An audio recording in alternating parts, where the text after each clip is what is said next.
Oke, selamat malam semuanya. Assalamualaikum warahmatullahi wabarakatuh. Jadi di sini kita akan menjelaskan beberapa hal terkait TOEIC.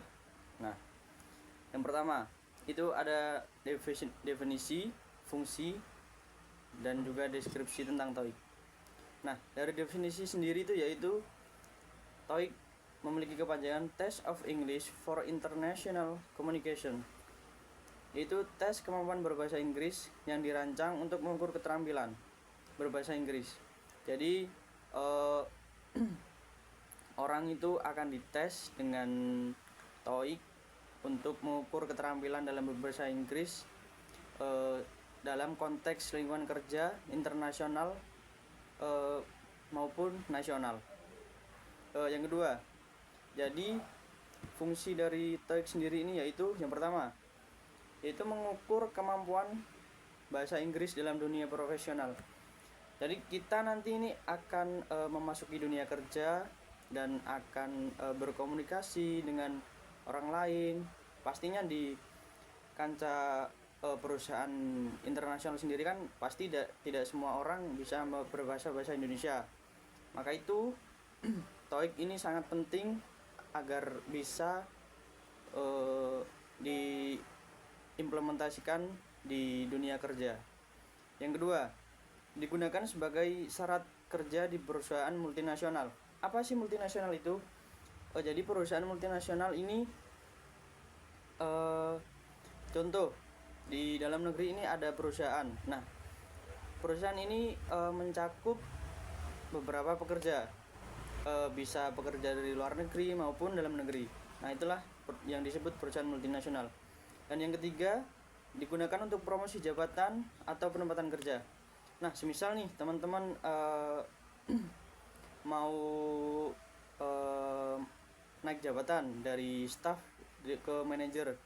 Nah, jadi teman-teman nih bisa mengikuti TOEIC dan semisal nanti ada promosi jabatan itu dari hasil dari tes TOEIC tersebut bisa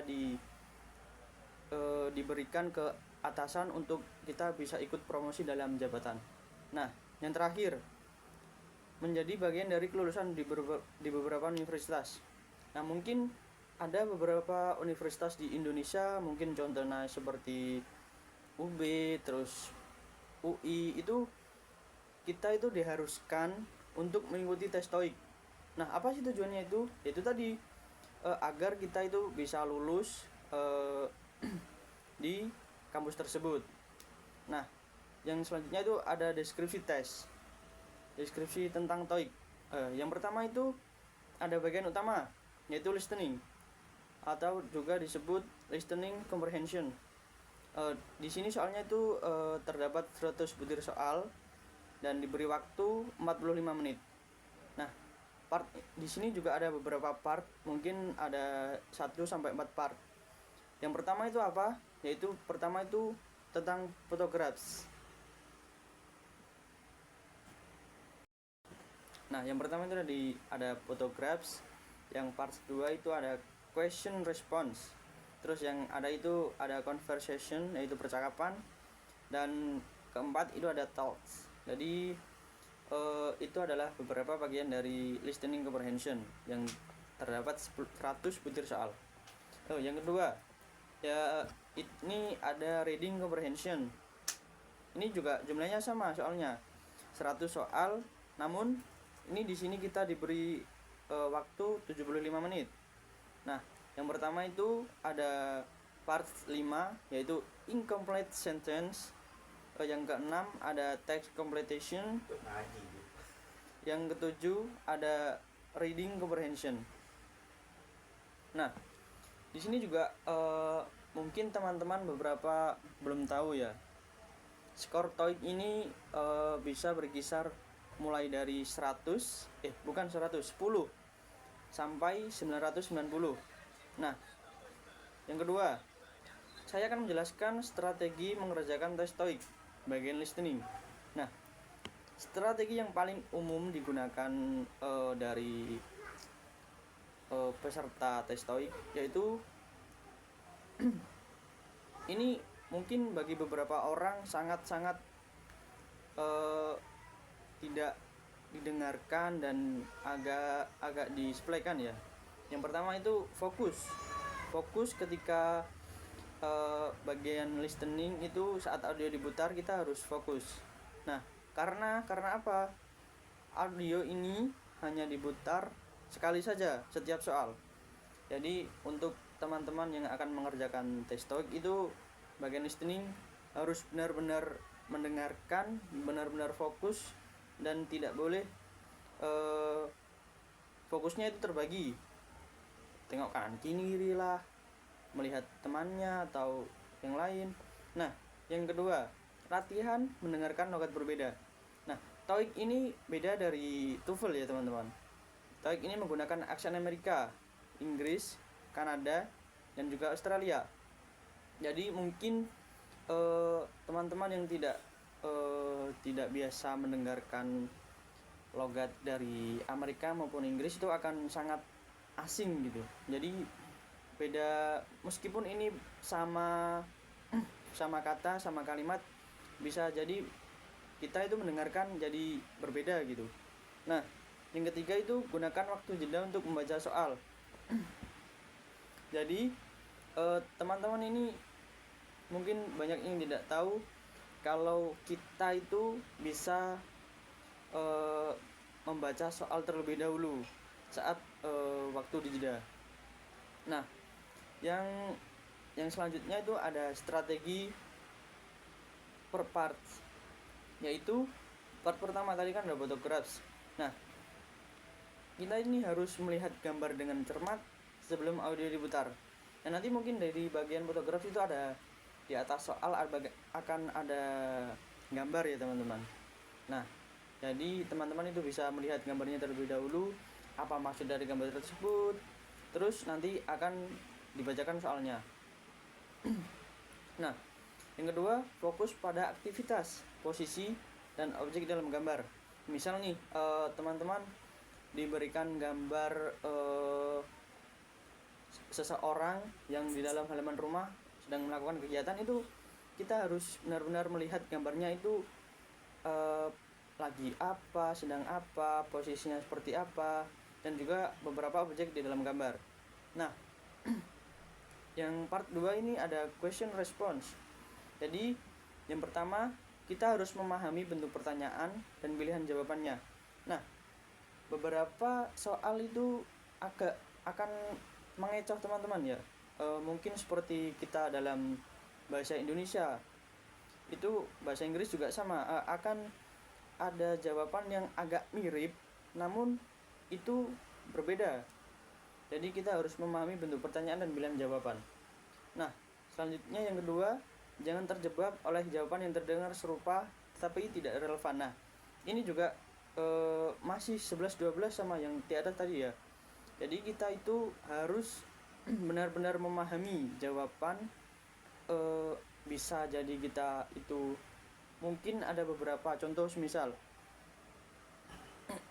kita itu akan diberikan pilihan seperti tahun, terus tanggal, kejadian, dan tempat. Itu akan ada pilihan add, on, dan lainnya. Ada 4 soal, ada 4 jawaban yang berbeda, namun itu memiliki arti yang sama, cuma tidak relevan.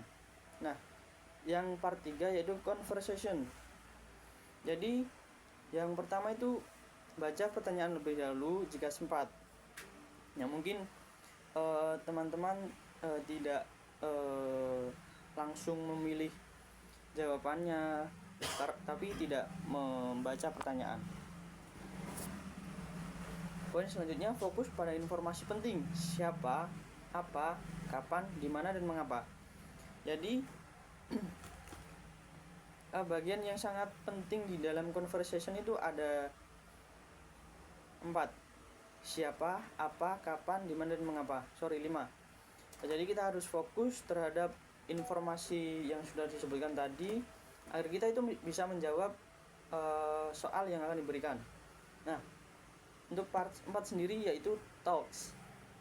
Poin pertama, identifikasi konteks seperti pengumuman, pengajaran, dan juga laporan. Nah, jadi kita harus benar-benar lanjutnya ya teman-teman. Maaf potong. Jadi lanjut di part 4 langsung aja ya. Untuk mempersingkat waktu. Yaitu yang pertama, bukan yang pertama, part 4 yaitu talks. Poin pertama ini ada identifikasi konteks. Jadi ada di identifikasi konteks ini ada pengumuman, terus pengajaran dan juga laporan. Terus yang poin kedua ada catat poin utama dan informasi detail seperti angka dan tanggal. Nah, jadi kita harus mencatat dari beberapa paragraf, mungkin ada di sana itu ada seperti tanggal tanggal dan juga angka. Yang ketiga yaitu kita lanjut nomor 3 yaitu strategi mengerjakan tes TOEIC dengan reading di bagian reading. Yang pertama, strategi umum. Jadi kita itu harus mengelola waktu karena kita cuma diberikan waktu bersekitaran 75 menit untuk 100 butir soal. Nah, yang kedua, jangan terpaku dalam satu soal saja. Jadi semisal nih kita tidak bisa menjawab nomor 30, teman-teman jangan menghabiskan satu soal saja ini untuk waktu 5 menit. Karena itu akan bisa mengurangi waktu kalian. Karena 75 menit untuk 100 soal itu kira-kira per soalnya kita bisa mengerjakan kurang lebih 45 detik saja. Nah, strategi perbagian. Nah, untuk part 5, incompleted sentence. Jadi, kita harus menguasai grammar seperti tenses, verb agreement, dan juga preposition. Jadi, di dalam bahasa Inggris kan juga ada verb 1, verb 2, verb 3. Jadi kita harus bisa membedakan kapan kita harus menggunakan ing atau at dan juga verb 1 biasanya. Nah, poin kedua yaitu fokus pada konteks kalimat. Jadi teman-teman itu harus fokus. Nah, ini kalimat ini digunakan untuk membahas apa? Contoh, can you close the door? Jadi kita itu harus bisa membedakan verb 1 atau menggunakan verb 1 atau verb 2 untuk close-nya. Jangan-jangan kalian harus menggunakan closed untuk kalimat yang tadi. Yang keenam ada part 6 teks, yaitu text completion. Nah, itu harus membaca seluruh paragraf yang ada di kalimatnya. Karena teman-teman biasanya kan langsung melihat ada teks kosong nih, cuma dilihat teks kosongnya saja. Tidak boleh, harus membaca semuanya biar kita itu bisa mengerti apa yang dimaksud. Dan selanjutnya pilihan jawaban yang menjaga kesinambungan teks. Jadi contoh gampangnya itu kita menggunakan seperti kalimat what are you doing? Nah, kita menggunakan are. Jangan teman-teman menggunakan kalimat to. What to doing? Itu pasti salah banget. Nah, yang part 7 yaitu reading comprehension. Ya, poin pertama itu untuk single maupun double passage. Kita ini harus membaca pertanyaan terlebih dahulu, baru membaca teks. Jangan kita terbalik. Baru membaca teks terlebih dahulu, terus membaca pertanyaan. Nah, itu kita bisa salah pengertian dari kalimat tersebut. Nanti kita juga efeknya pasti salah jawab soal. Poin kedua, cari kata kunci dan scan informasi penting. Nah, di reading comprehension itu pasti ada bacaan. Nah, kita itu harus mengunci informasi penting seperti tanggal, kejadian di mana, tempat, dan juga ini membahas apa gitu. Nah, yang nomor 4, grammar terkait TOEIC yang umum digunakan. Nah, yang pertama itu tenses, yaitu di sini ada past, masa lampau, present sekarang, future, masa depan. Nah, contohnya dari present sendiri itu he works in a bank. Nah, itu artinya dia bekerja di bank. Nah, untuk contoh yang past, she worked yesterday. Nah, itu memiliki arti dia bekerja kemarin. Nah, untuk future di sini kita ada they will meet tomorrow. Nah, ini artinya mereka harus bertemu besok. Ya seperti itulah. Yang B ada subject verb agreement. Nah, contohnya sendiri itu yaitu the manager approved the plan. Ini memiliki arti manajernya ini seperti ibaratnya menandatangani rencananya lah, menyetujui rencananya. Contoh yang kedua ada the employees work hard. Nah, di sini itu ada kata agreement yaitu work. Yang ada yang C, preposition in, on, at, for and by. Contohnya this meeting is at 3 p.m. Nah, kenapa ini kita menggunakan at? Karena ini menunjukkan waktu. Yang selanjutnya this letter is for you. For ini menunjukkan untukmu, ditujukan untuk ya ini untuk kamu gitu. Yang D ada conditional sentence. Contohnya if I have time I will call you. Mengapa ini disebut conditional sentence? Yaitu seperti artinya jika aku punya waktu aku akan menelponmu. Nah, yang E passive voice. Nah, contohnya sendiri adalah the report was written by John. Jadi seperti itu. Dan yang terakhir ada comparatives and superlatives. Contohnya itu yaitu this laptop is faster than the old one. Artinya laptop ini lebih cepat daripada laptop yang lama. Selanjutnya ada he is the most efficient worker.